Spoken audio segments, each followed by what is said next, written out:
irmãos,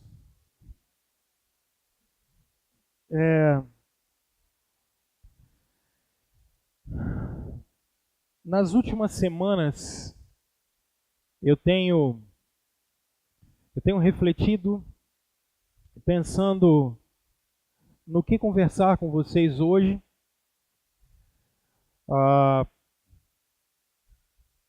Nos últimos 15 dias, muita coisa passou pela nossa cabeça, acho que pela nossa conjuntura social. Muitas coisas passaram por nossas cabeças e, independente de sermos contra ou a favor quaisquer lados, acho que ficou evidente que todos nós sofremos demais nas últimas semanas com a conjuntura social do nosso estado. Todos nós sofremos muito. Todos nós, dos mais poderosos aos menos abastados, todos nós ficamos vulneráveis em determinada circunstância. E eu não sei quanto a vocês, mas eu confesso que, principalmente na semana em que nós ficamos confinados dentro das nossas casas, alguns sentimentos passaram pelo meu coração. Alguns pensamentos me tomaram de assalto. Eu não sei em relação a vocês.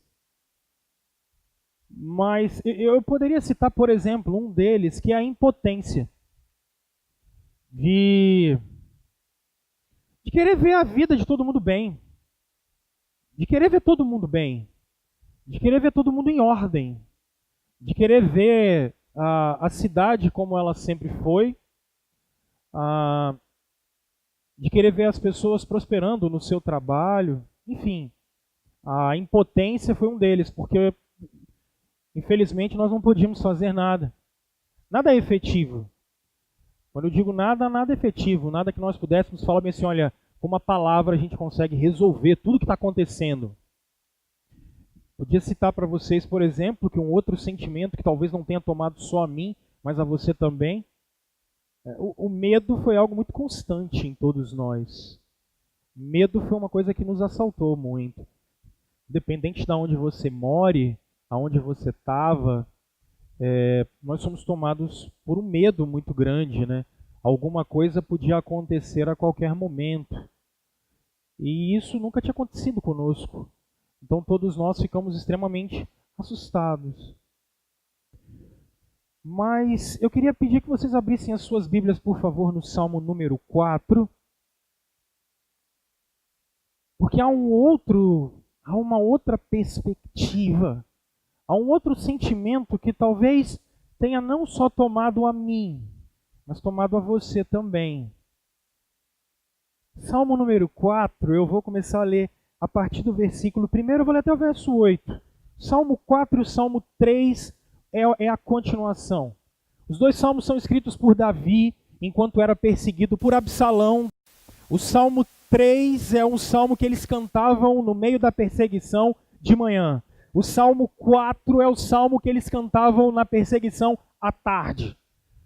Enquanto eles eram perseguidos por Absalão, Davi e os seus, aqueles que foram e estavam sitiados e fugindo do exército de Salomão, quando Salomão roubou o trono de Davi, na parte da manhã eles cantavam o Salmo 3. O Salmo 4 é o salmo que, enquanto eles estão fugindo, sitiados, presos, eles cantam exatamente o Salmo 4 como uma forma de lhes dar esperança. E perceba você que Davi começa fazendo um clamor. Você vai ver que ele vai falar com 3 pessoas distintas, ou com 3 grupos de pessoas distintas. Reparem o verso 1, quando Davi diz o seguinte: responde-me quando clamo, ó Deus da minha justiça. Na angústia me tens aliviado. Tem misericórdia de mim e ouve a minha oração. Agora ele vai mudar. Primeiro ele falou com Deus. Agora ele vai falar com os homens. Ó homens, até quando tornareis a minha glória em vexame e amareis a vaidade, e buscareis a mentira. Sabei, porém, que o Senhor distingue para si o piedoso. O Senhor me ouve quando eu clamo por ele. Irai-vos e não pequeis. Consultai no travesseiro o coração e sossegai. Ofereceis sacrifícios de justiça e confiai no Senhor. Há muitos que dizem: quem nos dará a conhecer o bem? Senhor, levanta sobre nós a luz do teu rosto. Mais alegria me puseste no coração do que a alegria deles, quando lhes há fartura de cereal e de vinho. Em paz me deito e logo pego no sono, porque, Senhor, só Tu me fazes repousar seguro. Pai, em nome de Jesus, por favor, ilumina-nos para a Tua glória, para a Tua majestade. Amém. Amém. Como eu disse para vocês, esse salmo está dentro de um contexto de perseguição. Preste bem atenção para eu poder te mostrar o que está acontecendo, para você poder se situar, para que essas não sejam palavras simplesmente soltas. Davi é o rei de Israel, Davi tem vários filhos. A grande questão é que Davi tem uma filha, Tamar, e um de seus filhos fica apaixonado pela irmã. E o que esse filho de Davi faz com a sua irmã? A estupra. E por causa desse estupro, um outro filho de Davi, Absalão, guarda esse incesto no coração, esse estupro, porque a sua irmã foi violada, foi violentada, ele guarda isso no coração por 2 anos. E durante 2 anos Absalão se cala. O problema é que o dia da vingança chegou. Então ele faz um grande banquete, todos os filhos de Davi vêm. Quando todos os filhos de Davi vêm, o que é que Absalão faz? Fala para os seus servos matarem Amon, seu irmão. E quando Amon bebe um pouco mais de vinho e fica um pouco mais alegre, os servos de Absalão, 2 anos depois do incesto, do estupro, matam o filho de Davi. Davi fica desesperado e Absalão some e foge por 3 anos. Davi manda perseguir Absalão, mas depois o seu coração de pai fala um pouco mais alto e ele diz: manda Absalão voltar, eu não vou mais fazer mal a ele. O problema é que Absalão fica e volta para o reino e por 4 anos, por mais 2 anos, Davi não olha para a cara de Absalão. E ele fica escondido no reino. Até que certo dia, Joabe, chefe do exército, intercede por Absalão através de uma mulher. E Davi manda Absalão vir para poder fazer as pazes com seu filho. 2, com mais 3, com mais 2 anos. São 7 anos de conflito até agora dentro da casa do Davi. O problema é que quando Absalão vai conversar com Davi, ele tem um problema no seu coração. Então ele tem uma atitude muito maquiavélica. Ele faz as pazes com seu pai, mas ele pega 50 homens, vai para a porta da cidade, porque o rei, naquela época, era o Supremo Tribunal Federal. O rei era quem despachava. Então as pessoas tinham demandas e iam até o rei. Elas tinham demandas e iam até o rei. Elas vinham do reino inteiro para poder ouvir a palavra do reino. O que Absalão fez? Ele ficava na porta. Quando alguém vinha de longe, ele falava: hein, você tem alguma demanda para o rei? Esquenta não, eu resolvo para você. Ele fez isso por 4 anos. 2, mais 3, mais 2, mais 4. No final do 4º ano, Absalão já tinha tomado a cabeça do reino todo e feito a cabeça do reino inteiro contra o seu pai. Ele trabalhou por 1 década para poder tomar o reino do seu pai. Segundo o livro do Samuel, capítulo 16, diz que Absalão mandou chamar todo mundo e causar uma grande revolta contra o Davi. De maneira que aqueles que eram súditos e honestos a Davi e honravam Davi, começaram por causa do conselho de Absalão a ficar irado contra o rei e quiseram matá-lo. É claro que um grupo foi fiel ao rei Davi, mas ele teve que sair do trono e teve que sair de Jerusalém às pressas. E o verso 33 do capítulo 16 diz que Davi saiu descalço, com os cabelos desgrenhados, sem a sua roupa, e ele subia aos morros e fugia das tropas de Absalão, chorando copiosamente, porque a qualquer momento ele e aqueles que eram fiéis a ele tinham morrido. A grande questão é que os conselheiros de Absalão mandaram que os exércitos dele perseguissem Davi. E qual foi a realidade de Davi nos meses seguintes? Ele precisou ficar migrando de lugar em lugar, porque o seu filho e os seus antigos súditos, a sua guarda, as pessoas que estavam em volta dele, todos queriam matá-lo. A ponto de quando Davi estava no meio da sua fuga, o grande rei Davi começa a ser apedrejado por Simei, um homem, e começa a falar: você não era o grande rei? Foge agora! O que você vai fazer com a gente?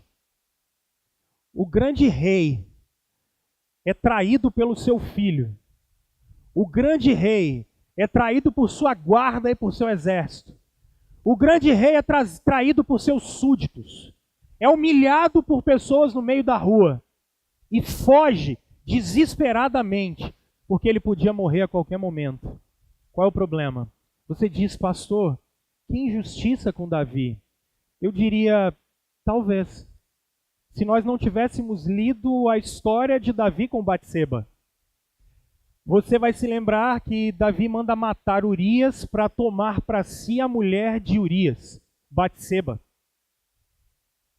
Quando Natã vem falar com Davi, e Davi se arrepende do pecado por ter adulterado e tomado a mulher do outro e ainda matado o seu amigo, o verso 11 diz assim: a espada, Davi, nunca vai se apartar da sua casa. Porque pior do que ser traído, pior do que ser perseguido, pior do que ser abandonado e ter que largar tudo às pressas, é a culpa que Davi carregava. Porque por causa do seu adultério, por causa do seu assassinato, ele sabia que Absalão nada mais era do que uma repreensão de Deus dentro da sua casa. Por conta de uma vida irresponsável. Por conta de uma vida não diante de Deus e desobediente. Pior do que fugir e perder o reino é saber que o que Deus está fazendo é executando o seu juízo por causa do pecado dele. E Davi tem essa consciência. E é no meio desse conflito que um sentimento surge no coração de Davi: angústia. Angústia. Quando você olhar a sua Bíblia, pode olhar para ela, o capítulo 3, na verdade o Salmo número 3, o verso 5, você observa que pela manhã Davi está sem sono. Ele diz: deito-me, pego no sono, acordo porque o Senhor me sustenta. Aí você diz: não, pastor, ele está dormindo. Não está, não. Olha o verso 8 do capítulo 4. Em paz me deito e logo pego no sono. Davi está repetindo muito, porque isso é um problema que ele tem. A repetição é porque é algo que o inquieta. Davi sabe que tudo que está acontecendo é porque ele é responsável.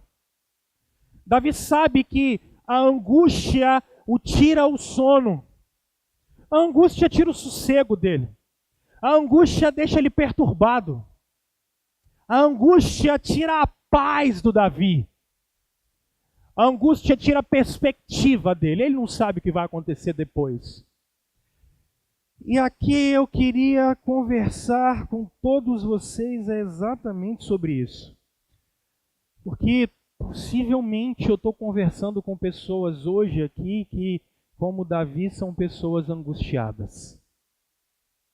E as suas angústias talvez não sejam as mesmas do Davi. Talvez ninguém está querendo roubar o seu trono. Talvez ninguém está querendo necessariamente te tirar a vida. Mas eu tenho plena convicção que há situações na nossa geração que nos angustiam. Angustiam a mim e angustiam a você. Você quer ver o seguinte? Você, por exemplo, vou citar um exemplo muito claro. Você, por exemplo, que está sem emprego.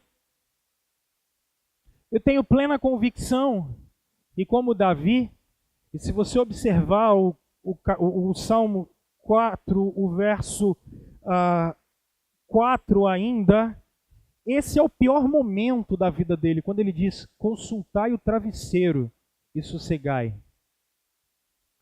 Porque você, por exemplo, que quer sustentar a sua casa de maneira digna, talvez na hora de colocar a cabeça no travesseiro, o sossego não chega exatamente porque você não sabe o que vai acontecer. Amanhã você não vai levantar às 6 da manhã e se arrumar para poder continuar o teu trabalho. Você, por exemplo, que vive problemas familiares terríveis, você sabe do que eu estou te falando. Você, por exemplo, que tem problema com filhos, por exemplo, vocês que educaram os filhos de vocês no Evangelho, criaram os filhos de vocês na igreja, trabalharam e tentaram trabalhar o caráter deles por toda a vida, chega um determinado momento, quando eles começam talvez a caminhar por conta própria, é o que você vê os seus filhos se afastando do Evangelho e você fica angustiado. Eu fui conversar com uma senhora idosa nessa semana e ela chorava copiosamente, porque ela falou bem assim, pastor, um dia eu tive uma irmã. E ela embargava o choro e ela falava bem assim, infelizmente ela se desviou e morreu fora do Evangelho. E eu achei engraçado, porque eu estava estudando para pregar para vocês, e eu senti que anos depois a angústia tomava conta do coração dela. A angústia tomava conta do coração dela. Mas outras coisas às vezes nos deixam angustiados. O medo é algo que nos deixa extremamente angustiados. Medo. E vocês querem ver um problema pior? O pecado deixa a gente angustiado. Porque você que tem consciência de que anda num caminho torto, você que tem consciência de que tem andado num caminho de perdição, o seu medo é de ser pego, o que é pior ainda. O pior erro, às vezes não é o pecado, às vezes o pior erro é o medo do cara ser pego. Esse é um problema sério. E você fica angustiado porque falhou, porque errou, e agora você morre de medo, na verdade, de ser pego. E não tem sossego, não tem paz, não consegue dormir em paz, vive angustiado. Fez tanta presepada, botou tudo tão a perder, que não sabe o que fazer e vive angustiado. Pessoas vivem angustiadas porque às vezes não têm perspectiva do amanhã. Perderam a capacidade de sonhar e de planejar. E porque perderam essa capacidade, vivem angustiadas. Não conseguem descansar. De maneira que, meus irmãos, pessoas também vivem angustiadas, como Davi, por causa de culpa. Vocês querem ver coisa para atormentar a gente ao passado. Talvez você saiba do que eu estou dizendo. O passado é terrível. Porque se não bem trabalhado nos nossos corações, o passado volta à tona o tempo todo. E com ele a culpa. E com a culpa o desespero. E com o desespero a angústia. Culpa porque erramos com pessoas. Culpa porque perdemos oportunidades. Culpa porque falhamos. Culpa porque pecamos. Culpa, culpa, culpa. E o que acontece? 5, 10, 20, 30 anos depois, você vive angustiado e sem paz. Falta de perdão faz isso com a gente. Quando não sabemos perdoar, ficamos angustiados. Ficamos angustiados porque as emoções parecem que vêm no momento, é no calor. Quando os pensamentos vêm, parece que foi agora. Parece que alguém machucou a gente agora. Coisas que aconteceram há 20 anos, elas vêm à tona e não tratadas. Nos geram angústia, porque parece que aconteceram agora. Parece que nos bateram agora. Parece que nos violentaram agora. Parece que nos abandonaram agora. Nos agrediram agora. Isso gera angústia. E isso consome a gente. E é isso que o Davi está vivendo. Agora eu não quero demorar muito aqui. E o que o Davi faz? Porque isso que eu estou falando você já sabe. Isso que eu estou falando você já sente. A primeira situação, repara aqui do verso 1 e 2. E depois a partir do verso 6. O Davi vai conversar com Deus. Nos versos 1 e 2, e a partir depois do verso 6, Davi vai conversar com Deus. E na conversa do Davi com Deus, o que ele vai falar? Na conversa com Davi com Deus, ele vai dizer só uma coisa. Eu estou clamando. O Senhor vai me responder? Eu estou clamando. Você vai? Por favor. Essa expressão é muito interessante. Que a ideia que o Davi está dizendo é assim, não demora não. Não demora não. Lembram dessa expressão, quem tem fome tem pressa? Quem tem dor tem pressa. Principalmente quem tem dor na alma tem pressa. E aonde ele vai resolver isso? Davi vai conversar com Deus. Davi vai conversar com Deus e ele diz, por favor, se apressa em me socorrer. Irmãos, como é que isso pode ser aplicado para nós? A pergunta que eu tenho feito e posso fazer para vocês hoje é o seguinte. Deus já ouviu o nome dessa angústia sua? Deus já ouviu esse nome? Você já conversou com Ele? Os pais reformados diziam para nós que a oração é a respiração do crente. A oração é a respiração do crente. Quando clamamos e quando a Escritura usa a expressão clamor, a Escritura está falando de oração.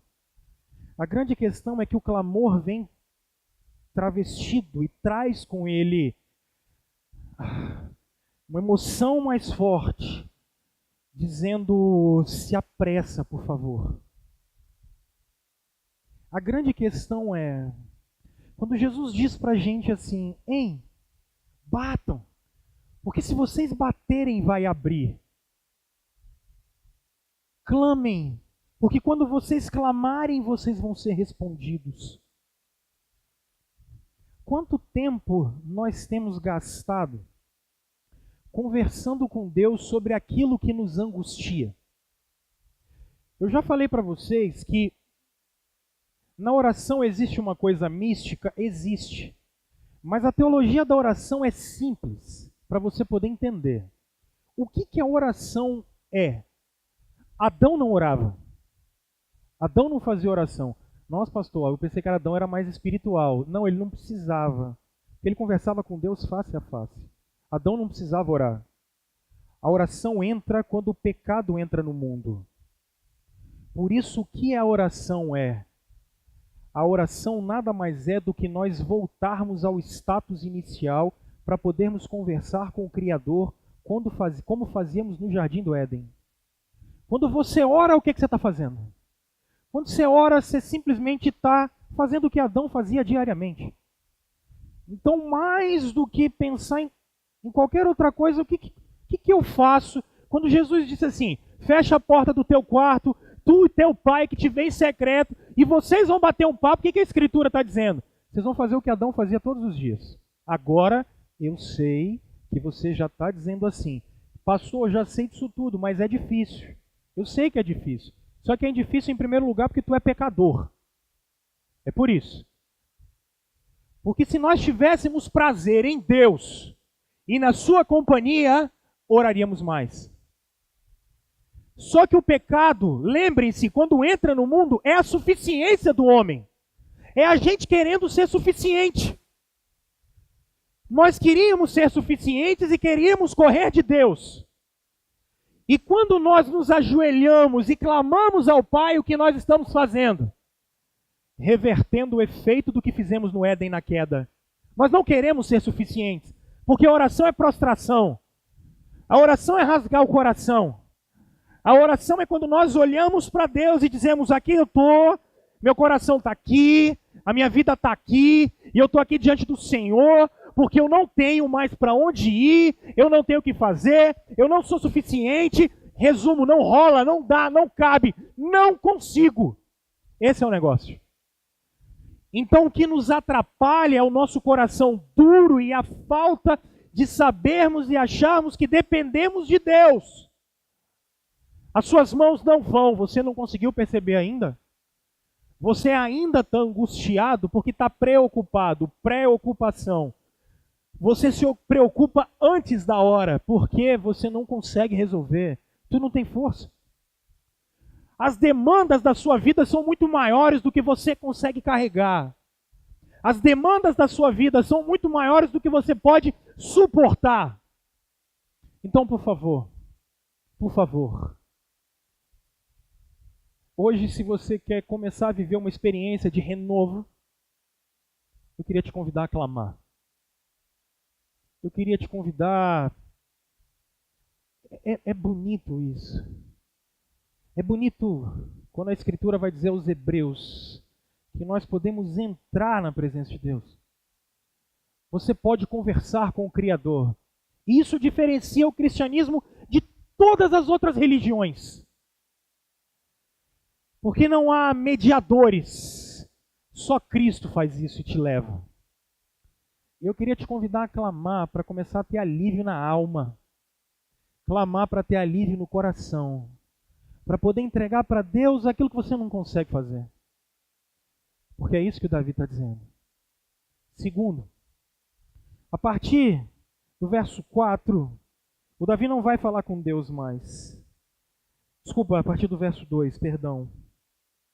A partir do verso 2, o Davi não vai falar mais com Deus. Davi vai falar agora com seus perseguidores. Olha o que ele diz. Homens, até quando tornareis a minha glória em vexame? Davi está sendo envergonhado. Davi está sendo colocado em vexame. E ele vai dizer assim, e amareis a vaidade e buscareis a mentira. Davi está sendo alvo de calúnia. Estão falando mal de Davi pelas costas, desonrando ele e o caluniando. Como é que Davi responde aos seus inimigos? Ele diz, sabei, porém, que o Senhor distingue para si o piedoso. Davi diz assim, Deus conhece a minha vida. E ele diz, Deus não só conhece a minha vida. Ele vai terminar o verso 3 dizendo, Deus responde a minha oração. Por quê? Porque Deus conhece cada passo meu. Eu queria te convidar, em primeiro lugar, a clamar. Mas, em segundo lugar, eu queria te convidar hoje, não amanhã, a viver uma vida reta diante de Deus. A viver uma vida santa diante de Deus. Davi é enfático quando diz, vocês estão me caluniando, vocês estão me envergonhando. Davi sabe que errou no passado. Só que qual é a grande questão? Davi diz, Deus hoje distingue o meu coração e Deus sabe que diante dele não há nada o que eu possa ser envergonhado. O que vocês estão fazendo é mentira. E o que eu estou passando porque Deus quer. Mas Deus me conhece. E aí eu queria que você olhasse no espelho e olhasse para o alto. E olhasse para você e olhasse para Deus, e eu queria que você dissesse como é que anda a sua vida. Como é que anda você? Porque uma coisa, irmãos, é andarmos preocupados, é andarmos angustiados porque somos perseguidos, às vezes isso acontece. Já falei isso para vocês muito, há alguns anos. Às vezes vivemos batalhas espirituais e resistimos Satanás face a face. E vivemos problemas enormes espirituais, isso acontece. Eu vivo isso sempre, por exemplo. Às vezes, quando preciso ir pregar em determinado lugar, vivo opressões terríveis. Terríveis. Falo, meu Deus, de onde está vindo isso? Eu sei, isso vem do inferno. Isso é uma coisa. Vivermos opressões. Uma coisa são pessoas olharem para você e não gostarem de você e falarem mal de você, porque simplesmente resolveram não gostar de você. Isso pode acontecer. E aí te caluniam por causa disso. Inventam histórias, coisa que você não é e você não fez. Isso acontece. Sofrer porque às vezes pessoas fizeram coisas conosco. Fomos vítimas. Isso é algo. Agora o problema maior, irmãos, é quando você cava uma cova e você mesmo entra nela. Você mesmo entra na sepultura que você cavou. E ainda está comprando caixão para você mesmo entrar. Aí haja a graça de Deus. Isso é um problema sério. Então eu queria hoje fazer um apelo para você. Olha para a sua vida. Eu disse aqui na quinta-feira uma frase do Spurgeon. Spurgeon diz o seguinte: a graça de Deus, anota isso, pega o lápis, anota, pega a caneta, anota, bota, mulher, escreve de batom lá no seu espelho para você não esquecer. A graça de Deus é a mãe da santificação. A cruz é a mãe da santificação.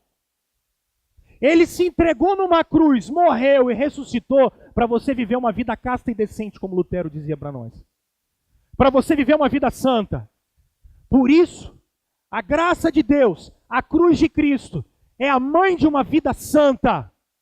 Então eu queria dizer para você o seguinte: como é que está a sua vida? Você está cavando cova para você mesmo? Você está fazendo buraco para você mesmo? Até quando você vai? Deus está te dando corda, irmão. Tu está indo. Você já percebeu que você não está conseguindo voltar? Você já percebeu que cada dia mais tu está entregue ao pecado? E você não vai sair daí. Cada dia mais tu está se matando. Cada dia mais tua alma está morrendo. Sendo decretado tua condenação ao inferno. Até quando?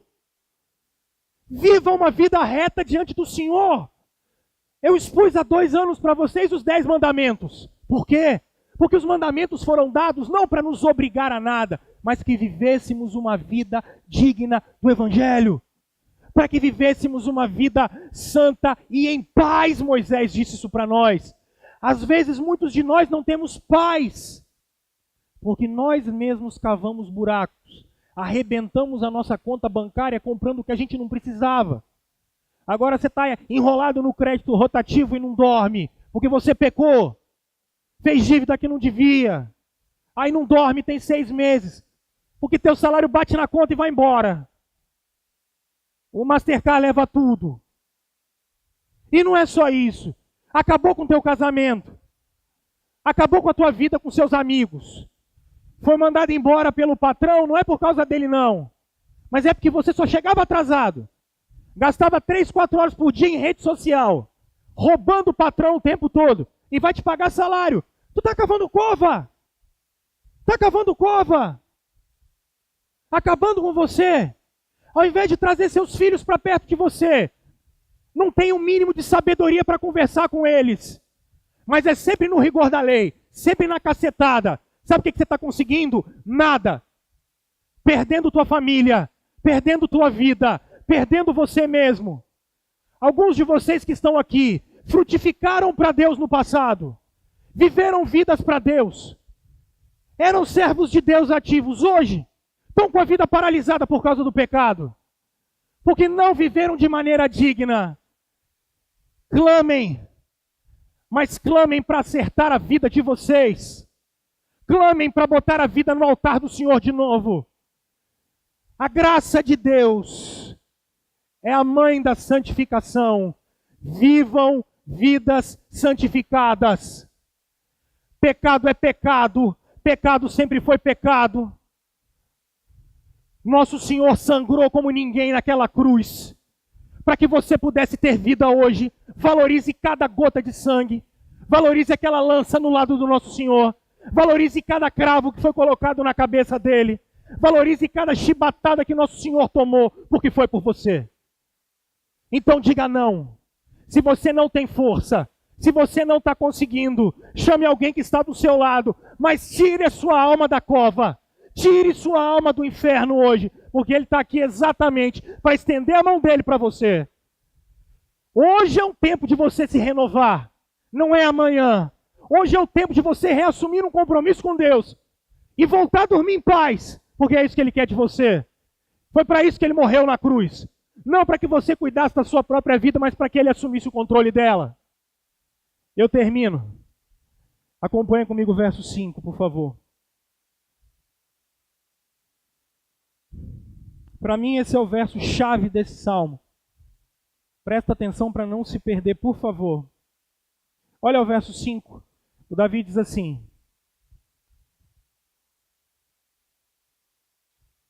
agora ele não vai falar mais com os inimigos. Agora o Davi vai falar com seus amigos. Do verso 4 ao verso 5, o Davi diz e conversa com seus amigos. Ele diz: irai-vos e não pequeis. Paulo vai repetir isso em Efésios 4. Consultai no travesseiro o coração de vocês e sossegai.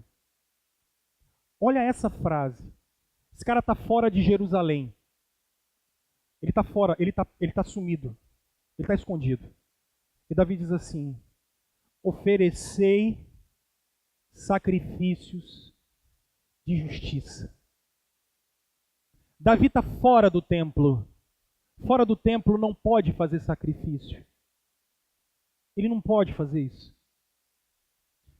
Mas o que ele está falando? E o que Davi quer dizer? Quando Davi diz, oferecei sacrifícios de justiça, olha para cá para você entender. Há 3 tipos de sacrifícios básicos no Antigo Testamento, no livro de Levítico. O primeiro é o sacrifício da expiação. Esse era feito uma vez por ano. O que acontecia? O sumo sacerdote, o maior sacerdote, o representante do homem com Deus, trazia um bode. O povo ficava em jejum durante o dia todo. Ele colocava a mão na cabeça do bode. Como ele era o representante do povo diante de Deus, o pecado do povo era transferido para esse animal. 2 rituais eram feitos. No caso do bode, é por isso que chama-se bode expiatório. Daí que vem essa expressão. O pecado do povo passava para o bode. Eles soltavam ele e ele ia embora para o deserto. Quer dizer que os nossos pecados estão perdoados, o pecado do povo foi transferido e o povo agora está em paz. Mas em outras cerimônias, esse mesmo dia da expiação era feito assim. Traziam-se uma ovelha e ele fazia o mesmo ritual. Colocava a mão na cabeça da ovelha, depois vinham e sacrificavam essa ovelha. Significava que o pecado do povo, embora tivesse sido perdoado, foi pago, porque o salário do pecado é a morte. O povo não morria, mas o animal morria, no lugar do povo. Esse é o sacrifício da expiação. Havia um outro sacrifício, o segundo, ainda o livro de Levítico traz, é o holocausto. O que era o holocausto?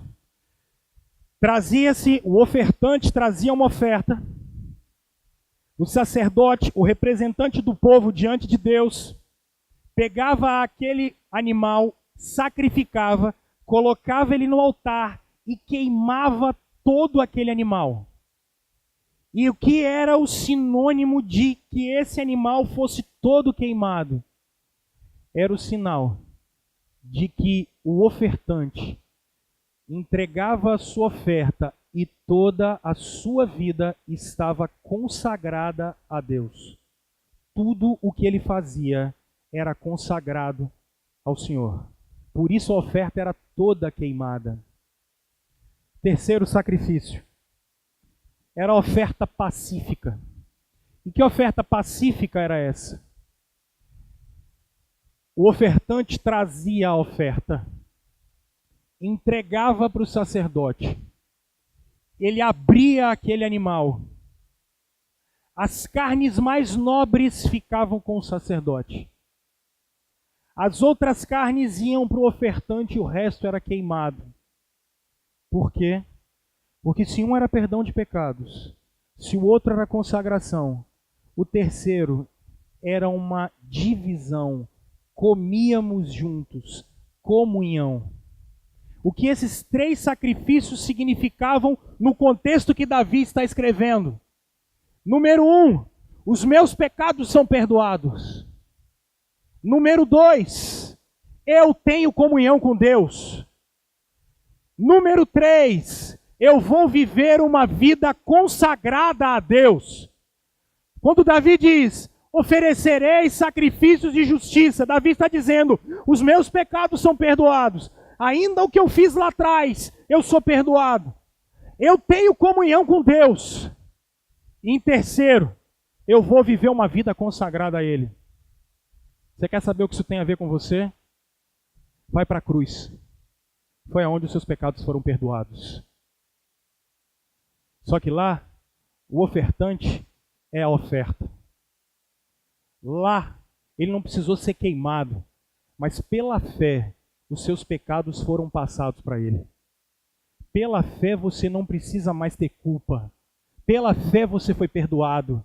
Pela fé, ele foi morto no seu lugar. É o dia da expiação. Quando ele aconteceu? Há mais de 2000 anos, quando ele entregou a vida para você.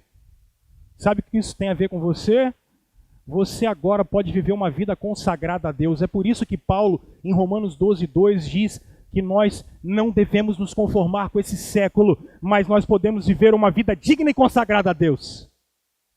Terceiro, sabe o que isso tem a ver com você? A cruz e Jesus garantiram que você pode ter comunhão com Deus de novo. Você quer ver o resultado disso? Olha para a sua Bíblia. Olha o que o Davi vai dizer.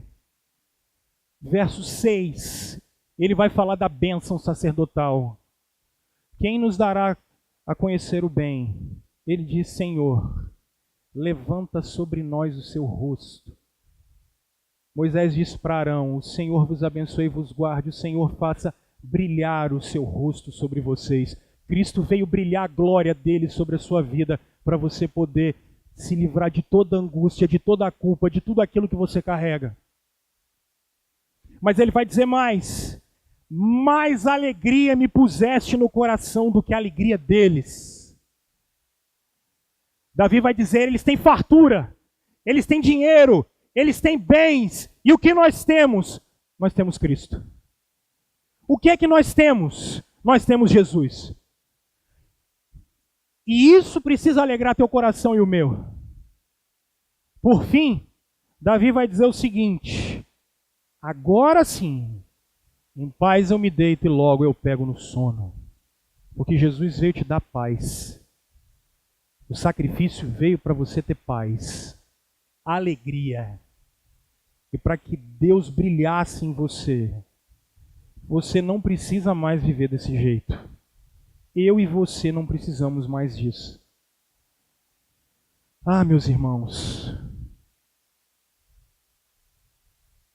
eu queria que a gente cantasse uma música agora. Eu queria que enquanto a gente cantasse, eu queria que você pensasse na sua vida.